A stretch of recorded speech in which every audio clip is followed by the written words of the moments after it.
Fire आपको जलती हुई फायर दिखाई दे रही है, तो फायर को देखकर या फायर से आपको और दो एनर्जीज बाहर निकलती है,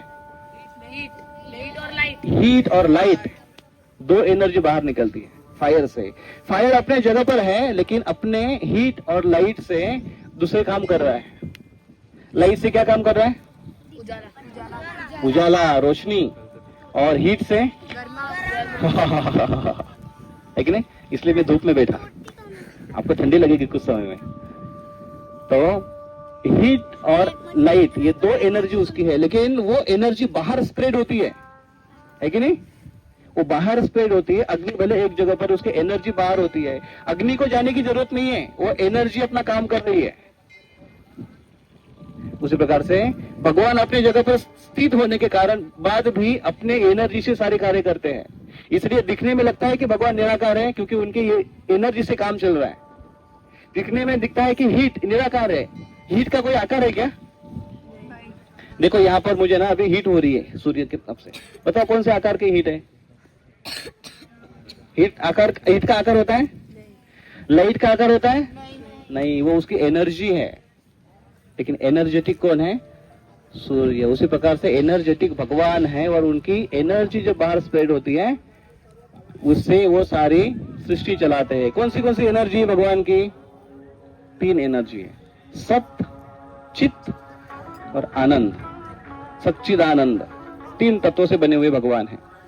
और तटस्थ शक्ति, अंतरंग शक्ति और बहिरंग शक्ति, ऐसे भगवान की तीन शक्तियां हो जाती है। कौन सी शक्ति? अंतरंग शक्ति, बहिरंग शक्ति और तटस्थ शक्ति। बहुत सिंपल करके बताता हूं आपको मैं। तटस्थ मतलब क्या? एक ही जगह पर रहता है वो, तटस्थ। तटस्थ ते ध्यान बंब्यादी,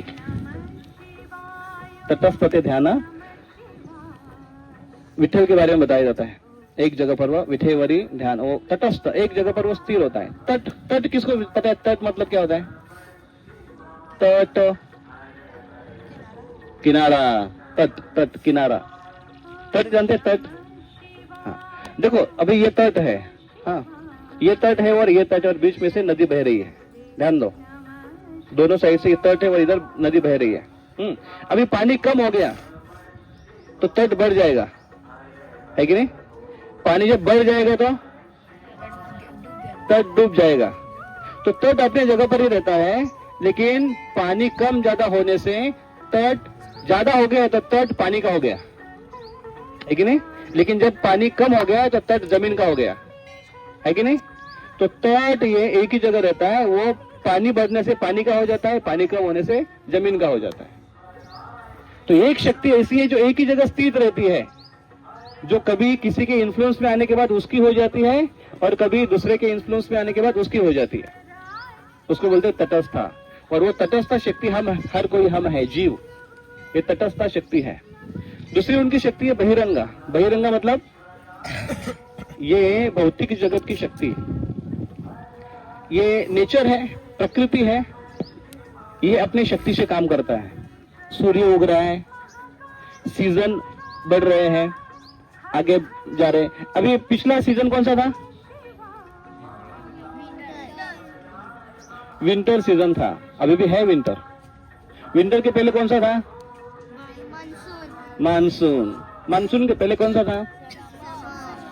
समर। अभी विंटर खत्म होने जा रहा है, अभी कौन सा आएगा? इस साल चेंज होने वाला है। इस साल समर के पहले, विंटर के पहले, विंटर के बाद तुरंत मानसून आने वाला है। ऐसा होगा? ऐसा होगा कभी? नहीं होगा। क्यों नहीं होगा? उसका रूल सेट किया है, रूल सेट किया है कि नहीं? रूल सेट किया है। अब रास्ते से चलते चलते आ रहे थे तो हमारी जो बस थी वो रास्ते के कौन से साइड में जा रही थी? पक्का राइट में थी क्या? लेफ्ट में थी। उसको लेफ्ट में चलने के लिए किसने बोला? रूल्स है, इंडिया का रूल्स है, कीप टू द लेफ्ट। क्या है इंडिया का rules? Keep to the left. और अमेरिका का रूल्स है कीप टू द राइट।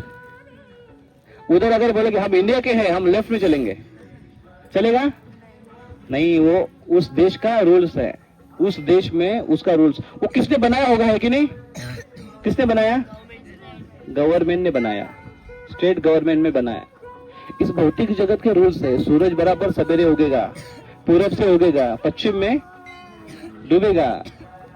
ये रूल्स किसने बनाए? भगवान ने बनाए हैं। ये रूल्स है वो भगवान ने बनाए हैं। और ये रूल्स के अनुसार ही चक्र चलता है, सीजन का चक्र चलता है। सीजन पहले कौन सा था? समर था, उसके बाद मानसून के बाद। ये कभी भी एक दूसरे के अंदर घुसते नहीं है। समर ने बोला कि इस साल मुझे थोड़ा आराम करना है। क्यों? मैं वीकेंड नहीं लिया, मैंने छुट्टी नहीं लिया, बहुत दिन वहां स्कूल जा जाकर आप लोग बोर हो जाते कि नहीं? बोले थोड़ा छुट्टी कर लेते हैं हम लोग आज, और सोनबर्डी आते हैं।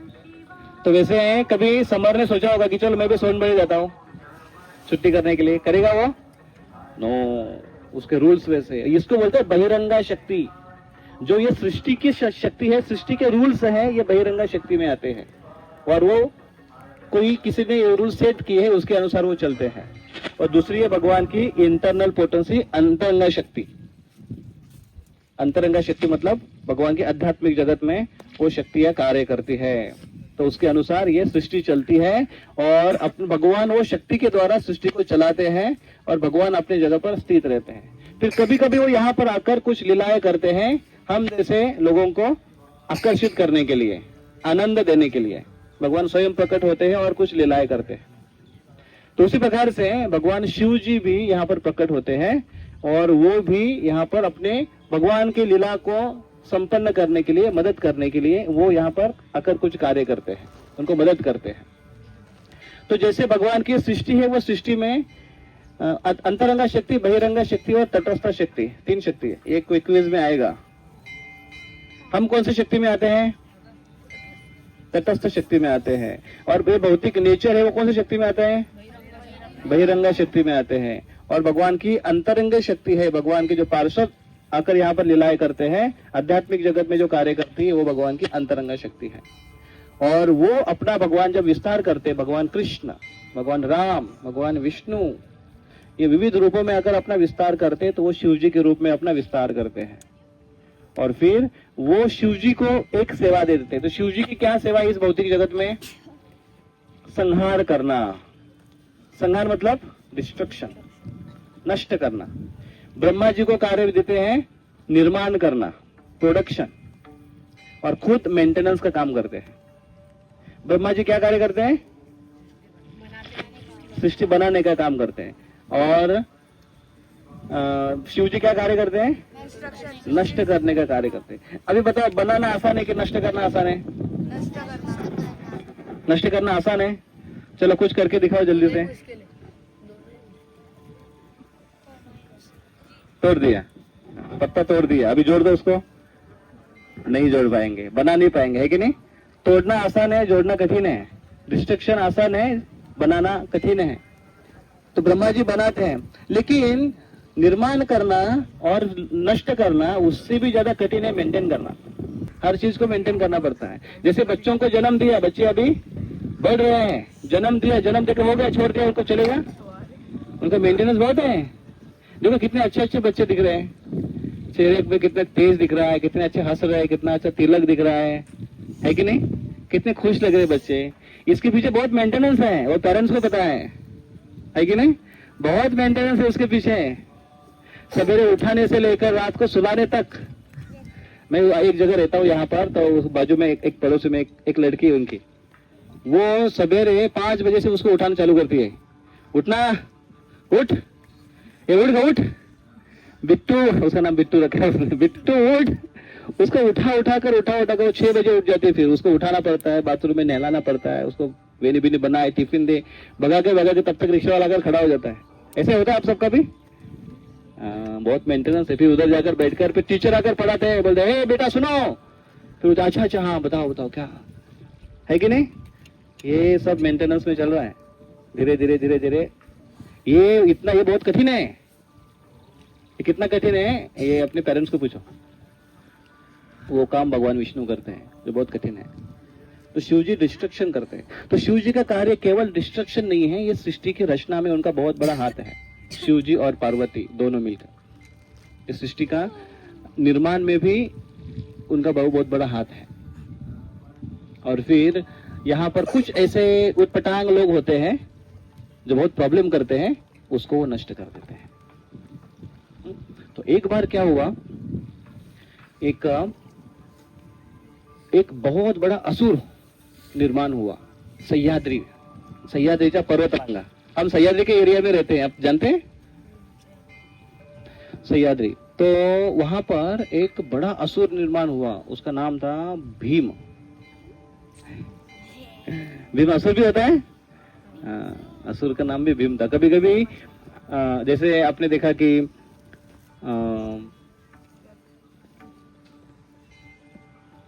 अर्जुन हीरो है या डाकू है या विलन है? अर्जुन हीरो है ना। लेकिन अगर कोई विलन हो, कोई अगर गुंडा लड़का हो, उसका अगर नाम अगर अर्जुन होगा तो अगर आपने कभी न्यूज सुनी कि भुसावल का अर्जुन जेल में गया, आप बोलोगे अरे ऐसा कैसा? अर्जुन तो हीरो है, बड़ा अर्जुन, महाभारत वाला अर्जुन नहीं, ये भुसावल वाला अर्जुन है। तो जेल में क्यों गया? कुछ तो बदमाशी की होगी उसने, चॉकलेट वॉकलेट चुराया होगा उसने, कुछ तो किया होगा उसने। तो वो भले नाम अर्जुन है, जैसे मराठी में कहावत है, नाव सोनाबाई, नाव सोनाली हाथी कथलाचा वाळा। एक परभणी में एक डॉक्टर थे, आंखों के डॉक्टर, उसका नाम था सदाशिव दामोदर आंधळे, उसको शॉर्टकट में कहा सदा आंधळे। अपने आंखों के डॉक्टर में सदा आंधळे, ऐसा कैसा नाम हो गया उसका, सदा आंधळे? तो भौतिक जगत में नाम का बहुत गड़बड़ है, तो इसलिए ये नाम भले भीम था, लेकिन काम उसके असुर के काम थे।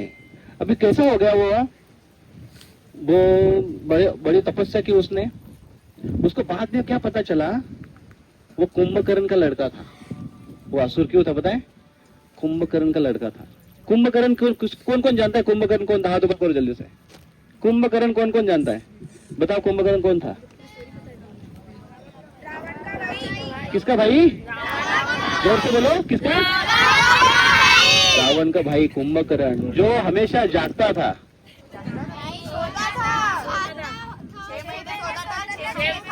खाता था और सोता था। 6 महीने सोता था और 6 महीने जागता था। प्रवचन में भी सोता था, जागता नहीं था, खाता था। उठने के बाद केवल खाता था और उसके बाद केवल सोता था, है कि नहीं? हाँ। तो इसके लिए उसका एक लड़का हुआ था, और लड़का छोटा ही था, तभी वो मारा गया। किसने मारा उनको? राम जी ने उसके हाथ पैर तोड़ के समुद्र में डाल दिया।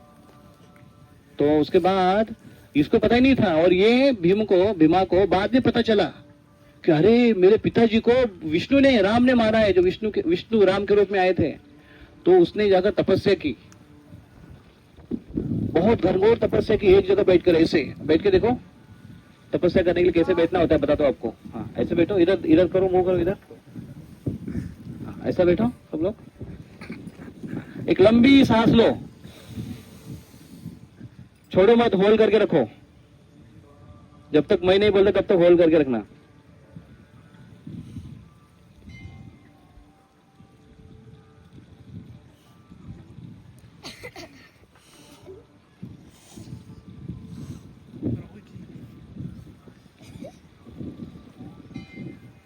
छोड़ो। कैसे लगा? और 1 मिनट रखना चाहिए था, फिर उठा के लेके जाना पड़ता है कि नहीं? ऐसा कोई व्यक्ति, हिरण्यकशिपु ने एक बार तपस्या की थी। कैसे तपस्या की थी बताओ? वो खड़ा हो गया था, और खड़ा होकर आपके पैर के जो सामने वाले पंजे होते हैं उसके ऊपर ऐसा खड़ा हो गया था, और आंखों आकाश की तरफ देखकर हाथ ऊपर करके खड़ा था। कौन करना चाहेगा इधर सामने आकर ऐसा? कोई तो एक जन आ जाओ। हाँ, आ जाओ, उधर सबकी तरफ मुंह करो, इधर खड़ा हो जाओ। हाथ ऊपर करना दोनों भी, ऊपर देखना। हाँ, अरे बैलेंस नहीं जाना चाहिए। हाँ हाँ, ऊपर देखो। हाँ बस, कितना मिनट रह पाओगे देखो। 10 मिनट क्या, अरे 1 मिनट भी नहीं हुआ। प्रभु जी अब कोई भी करे, लेकिन 1 मिनट से ज्यादा कर नहीं पाएगा। 2 मिनट तो कर लेंगे। कितना मिनट करोगे? जाओ बेटो। नहीं, 10 5 मिनट 5 मिनट। ओके चलो, बैठो बैठो बैठो बैठो बैठो बैठो। ये ऐसे करना, इसको बोलते तपस्या। तो अलग अलग प्रकार के तपस्या करते थे वो, और इतनी घनघोर तपस्या की। अभी वो इतना 1 मिनट खड़ा हो गया तो ब्रह्मा जी प्रसन्न होकर आए नहीं इधर, वत्स उठो। मेरी तपस्या की, क्या वरदान चाहिए? ब्रह्मा जी नहीं आए इधर। उसकी तपस्या इतनी घनघोर थी कि ब्रह्मा जी प्रसन्न हो गए और वहां पर आकर उसको आशीर्वाद दिए, शक्तिशाली बन गए वो। और जब असुरों के पास बहुत शक्ति आती ना, तो क्या करते पता है वो? क्या करते हैं वो किसी को मारना काटना चालू करते हैं। तो जिसके पास शक्ति आए, संपत्ति आए, पैसा आए, पावर आए, पोजीशन आए, और उसका वो दूसरों को परेशान करने में उपयोग करें, उसको क्या बोलते हैं? असुर। क्या बोलते हैं? जोर से बोलो, असुर। असुर किसको बोलते हैं? जो तबाही मचाता है। जिसके पास पैसा हो, पावर हो, पोजीशन हो, ये आने के बाद वो उसका गलत काम में उपयोग करता है, दूसरों को परेशान करने में उसका उपयोग करता है। उसको क्या बोलते हैं? असुर। क्या बोलते हैं?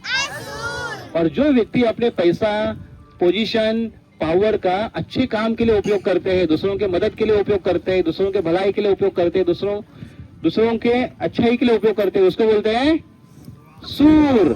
क्या बोलते हैं? सूर। मतलब जो असुर नहीं है वो सूर। और सूर किसको बोलते हैं पता है? जो भगवान के सूर में सूर मिलाता है उसको सूर कहते हैं। जो भगवान के सूर में सूर नहीं मिलाता उसको असुर कहते हैं। आप में से कितने हैं अपने माता पिता के सूर में सूर मिलाते? हाथ ऊपर करो। सूर में सूर मिलाने का मतलब क्या हुआ? जो वो बोलते वो करना। जो बोलते वो करना। तो कितने जन अपने माता पिता के सूर में सूर मिलाते? हाथ ऊपर करो। तो आप सब सूर हो, सूर। कितने माता पिता के सूर में सूर नहीं मिलाते? हाथ ऊपर करो। वो असुर है। कौन असुर बनना चाहेगा? बताओ, कौन माता पिता के सूर में सूर नहीं मिलाते? हाथ ऊपर करो। कोई नहीं करेगा हाथ ऊपर। अगर करेंगे तो उसको क्या बोलेंगे? तो बताओ, असुर बनना है कि सूर बनना है? सूर बनना है, असुर नहीं बनना है। लेकिन माता पिता के परे हमारे और भी एक माता पिता है, जो हमारे माता पिता के भी माता पिता है, वो है भगवान। वो भगवान है। तो हमें भगवान के सूर में सूर मिलाना चाहिए, अर्थात भगवान जो कहते हैं उसके अनुसार करना चाहिए। तो ये असुर था, क्या नाम था उसका? भीम। और ये बहुत परेशान करने लगा वहां पर लोगों को, और वहां भक्तगण भगवान से प्रार्थना करने लगे, हे भगवान आप प्रकट हो जाओ हमारी रक्षा करने के लिए। तो भगवान शिव जी वहां पर प्रकट हुए, और भगवान शिव जी ने उस असुर से घमासान युद्ध किया, घमासान युद्ध किया, और युद्ध करने के पश्चात उसका वध कर दिया। और वध करने के बाद वहां पर भगवान वहीं पर रह गए। सारे भक्तगण उनको प्रणाम करने लगे, उनका आशीर्वाद लेने लगे, और उनको विनती करने लगे, हे भगवान आप बहुत बहुत धन्यवाद, आप यहाँ पर आए, शिव जी आप यहाँ पर आए, बहुत बहुत धन्यवाद, आप अभी यहीं पर रहिए और सारे भक्तों को आशीर्वाद दीजिए। तो भगवान शिव वहीं पर रहे। एक बार ऐसे हुआ, एक बड़ा असुर था, उसका नाम था त्रिपुरासुर। त्रिपुरासुर। वो इतना शक्तिशाली था, उसने भी बहुत तपस्या की थी। अब ये हर असुर तपस्या क्यों करता है बताओ? पावर पाने के लिए। पावर, तो तपस्या करने से पावर आती है क्या? भगवान देते हैं ना। तपस्या करने से हमको शक्ति मिलती है। कितनों को लगता है तपस्या करने से शक्ति मिलती है? तो पढ़ाई करना ये भी एक तपस्या है ना, है कि नहीं? तपस्या है। अभी यहाँ पर आप लोग सब बैठे हैं चुपचाप, चुपचाप तो नहीं बैठे, कुछ ना कुछ कर रहे हैं, लेकिन एक ही जगह बैठने से एक विशेष शक्ति मिलने वाली है। कौन सी शक्ति मिलने वाली पता है?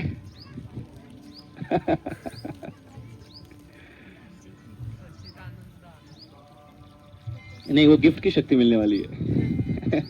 ज्ञान की शक्ति मिलने वाली है एक जगह बैठे रहेंगे तो जो कोई व्यक्ति तपस्या करता है उसको शक्ति मिलती है। और शक्ति तपस्या करना ये हमेशा कठिन होता है, और पढ़ाई करना ये भी तपस्या है, नियमों का पालन करना ये भी एक तपस्या है, एक जगह शांति से बिना खाए पिए बैठना वो भी एक तपस्या है। तो तपस्या करना चाहिए कि नहीं करना चाहिए? करना चाहिए ना। तो बैठो अभी। तो फिर त्रिपुरासुर उसको बड़ा आशीर्वाद मिला और उसको एक विमान मिला। उस विमान में तीन उसको ऐसे पूर थे, 3 शहर थे उसके अंदर, ऐसे बैठते थे। और वो विमान के 3 ऐसे क्या बोलते नोक थे, टोक थे ऐसे 3, और 3 में बड़े बड़े शहर बैठे थे। पूर किसको बोलते हैं? पूर किसको बोलते हैं? पुरी किसको बोलते हैं? शहर को पूर या पुरी बोलते हैं, शहर को। गांव नहीं, शहर। जगन्नाथपुरी मतलब जगन्नाथ जी की पुरी, जगन्नाथ जी का शहर। तो वो विमान इतना बड़ा था कि उसके ऊपर बड़े बड़े सिटीज बैठी जाती थी। एक बड़ा शहर समझो, अगर एक विमान है उसके अंदर पूरा भुसावल आ गया, कितना अच्छा होगा। इतना बड़ा वो विमान था, तो वो उसको लेकर चलता था। इतना बड़ा विमान लेकर सब जगह जाकर वो तहस नहस करता था, ऊपर से जाकर बॉम्ब डालता था। उस समय के बॉम्ब भी हुआ करते थे।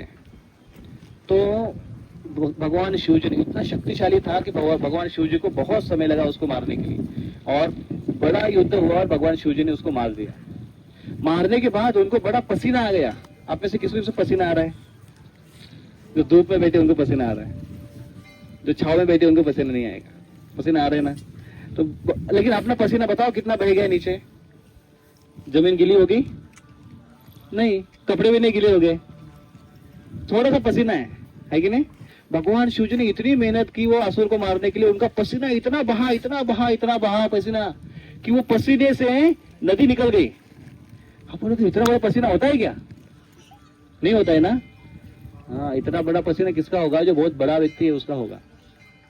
हम छोटे से हैं, हमारा पसीना निकलेगा भी तो एक रुमाल गिला हो जाएगा ज्यादा से ज्यादा, थोड़ा बहुत। लेकिन वो इतने विशाल भगवान शिव जी इतने बड़े हैं कि भगवान शिव जी का पसीना इतना जोरदार निकल गया। बहुत मेहनत की थी ना, आप लोग मेहनत नहीं करते इसलिए पसीना नहीं निकलता है। अभी आप जब हम खेलने के लिए जाएंगे, गेम्स होगी, तब देखो कैसे पसीना निकलता है कि नहीं? तो फिर भगवान शिव जी के शरीर से जो पसीना निकला वो नदी के रूप में बहता गया, वो नदी बन गई। उस नदी का नाम पड़ गया भीमा नदी। ये वही नदी है जो भीमा राक्षस को मारने के बाद भगवान वहां पर, शिव जी वहां पर बैठे थे, तो वहीं से वो नदी प्रवाहित होकर बहते आती है पंढरपुर में, और उसी का नाम चंद्रभागा पड़ता है, क्योंकि वो चंद्र के आकार से ऐसे राउंड मार के आगे चली जाती है। ये चंद्रभागा नदी, वही भीमा नदी भगवान शिव जी से निकलकर, उनके पसीने से निकलकर आती है, जो पवित्र है। भगवान का पसीना भी पवित्र है, हमारे जैसे खट्टा नहीं है। पसीना खट्टा नहीं रहता है। पसीना कैसा रहता है? देखो, खारा है क्या? नमकीन है ना पसीना? भगवान का पसीना बहुत अच्छा रहता है, हेल्दी भी रहता है, उससे नदी बन जाती है। तो वो स्थान पड़ा है, उस स्थान का नाम है, वो जो वहां पर भगवान शिव जी वहां पर प्रकट रहे, वो शिवलिंग के रूप में है, उनका नाम है भीमा शंकर। भगवान शिव जी, भीमा शंकर शिव भगवान की। इसका आपको पास्टा बताता हूँ। ये यहाँ पर शिव जी, इनका नाम क्या है पता है आपको? सोनेश्वर महादेव। सोनेश्वर महादेव क्यों? क्योंकि ये जगह है, ये जगह को अगर टेकरी हो, टेकरी उसको बोलते हैं बरडी। क्या बोलते हैं? हाँ, इसका नाम है सोन बरडी। तो इसलिए ये सोन बरडी के ईश्वर है, मालिक है, उसको बोलते हैं सोनेश्वर महादेव। तो यहाँ पर कुछ भक्त आए, उन्होंने देखा कि अरे यहाँ पर तो शिवलिंग निकला हुआ है, और उन्होंने उसकी आराधना की, उसकी पूजा की, और यहाँ पर एक बड़ा आयोजन किया, और इतना सुंदर मंदिर बनाया और लॉन बनाया सारे बच्चों को प्रोग्राम करने के लिए। तो हमारे जामनेर के जो आयोजक है, नगर परिषद है, उन्होंने ये सारा निर्माण किया, और एक जगह पर बहुत अच्छे जगह निर्माण की है, तो वहां पर हम बाद में जाएंगे। तो हम उनको और यहाँ के आयोजक को, उनको भी धन्यवाद देंगे, और भगवान शिव जी को भी यहाँ पर हम धन्यवाद देंगे कि वो यहाँ पर विराजमान हुए ताकि हम यहाँ पर आए, उनका दर्शन ले सके। तो उनको हम सबको धन्यवाद देंगे, और यहाँ के जो आयोजक हैं हमारे भुसावल के, जो आपको यहाँ पर लेकर आए इतना आयोजन करके, उनको धन्यवाद देंगे 3 बार। जोर से हरि बोल के जोर से हरि बोल, हरि बोल, हरि बोल। तो अभी हमने कौन सी स्टोरी सुनी? भीमा शंकर की स्टोरी सुनी, फिर हमने चंद्रभागा नदी की स्टोरी सुनी, और भीमा नदी की स्टोरी सुनी, भीमा राक्षस की स्टोरी सुनी, फिर सोनेश्वर महादेव की स्टोरी सुनी, फिर हमने भगवान का साकार स्वरूप निराकार स्वरूप का इसके बारे में हमने चर्चा की। तो भगवान का जो साकार स्वरूप है वो साकार के रूप में अपने आप को प्रकट करने के लिए भगवान लिंग के रूप में प्रकट होते हैं, शिव जी। तो शिव भगवान है, भगवान रामचंद्र भगवान है, भगवान विष्णु ये भगवान है, और भगवान विष्णु के मार्गदर्शन में भगवान कृष्ण के सेवा में इस सृष्टि को चलाने के लिए भगवान शिव जी यहाँ पर कौन सा कार्य करते हैं? सृष्टि में विनाश का कार्य करते हैं। और जब वो विनाश करने के लिए आते हैं तो वो तांडव करते हैं। हाँ, तो आप लोग घर में करते कि नहीं कभी कोई तांडव? जब भूख लगती है बहुत तो तांडव करते हैं, गुस्सा आता है तो तांडव करते हैं और बर्तन तोड़ देते हैं। तो वैसे मत करना शिव जी। तो अभी हम यहाँ पर एक ड्रामा प्रस्तुत होगा, और ड्रामा के बाद क्विज हो गए, गेम्स होंगी और बहुत कुछ होगा। हरे कृष्णा।